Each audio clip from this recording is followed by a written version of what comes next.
या सगळ्या घडामोडींनंतर उपमुख्यमंत्री एकनाथ शिंदेंनी उद्धव ठाकरेंवर टीका केली आहे। चोराच्या उलट्या बोंब असं त्यांनी म्हटलंय।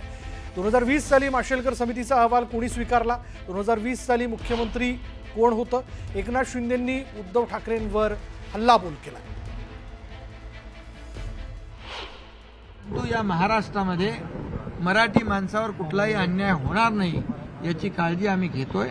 आणि यामध्ये मी एवढंच सांगतो की मुख्यमंत्री 2020 मध्ये मुख्यमंत्री कोण होतं, कोणी हा निर्णय घेतला, डॉक्टर माशेलकर साहेबांच्या कमिटीचा अहवाल कोणी स्वीकृत केला, कॅबिनेटमध्ये कोणी मान्यता दिली, ह्या सगळ्या गोष्टी आपण पाहिल्यात तर यामध्ये चोराच्या उलट्या बोंबा, चोरी करा आणि वरून शिजोरी करा अशातला प्रकार आहे। म्हणून त्यांचं बिंग आता फुटलंय, ते एक्सपोज झालेत आणि म्हणून या भीतीने या ठिकाणी हे उलटं आंदोलन त्यांनी सुरू केलं होतं।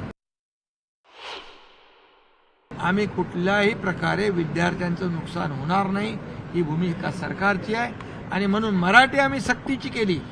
सगळ्या शाळांमध्ये मराठी, इंग्रजी माध्यम असेल, सगळी माध्यमं असतील, त्या सगळ्या माध्यमामध्ये मराठी सक्तीची केली, हिंदी सक्तीची नाही। ज्यावेळेस अनिवार्य शब्द होता त्यावेळेस तात्काळ जेव्हा चर्चा सुरू झाली तात्काळ हा अनिवार्य शब्द सरकारने काढून टाकला आणि तो ऑप्शनल ठेवला। आणि आता ज्या जनभावना आणि जे काही निवडणुका डोळ्यासमोर ठेवून राजकारण केलं जातंय हे आम्हाला करायचं नाही। विद्यार्थ्यांच्या भवितव्याशी आम्हाला खेळायचं नाही। खोटं बोला पण रेटून बोला, प्रसिद्धीसाठी या ठिकाणी हे सगळं चाललेलं आहे। निवडणुकांच्या डोळ्यासमोर ठेवून हे चाललेलं आहे।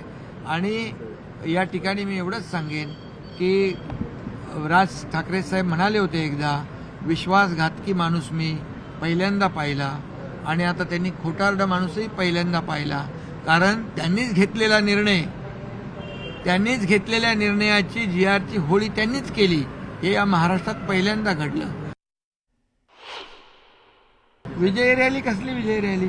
काय तुम्हीच घेतलेला निर्णय, तुम्हीच घेतला निर्णय आणि मुख्यमंत्री असताना तुम्ही निर्णय घेतला, विरोधी पक्षात असताना दुटप्पी भूमिका घेता, हे कसलं विजय रॅली आहे? हे तर प्रसिद्धीसाठी आणि निवडणुका डोळ्यासमोर ठेवून केलेला स्टंट आहे असं मी म्हणेन।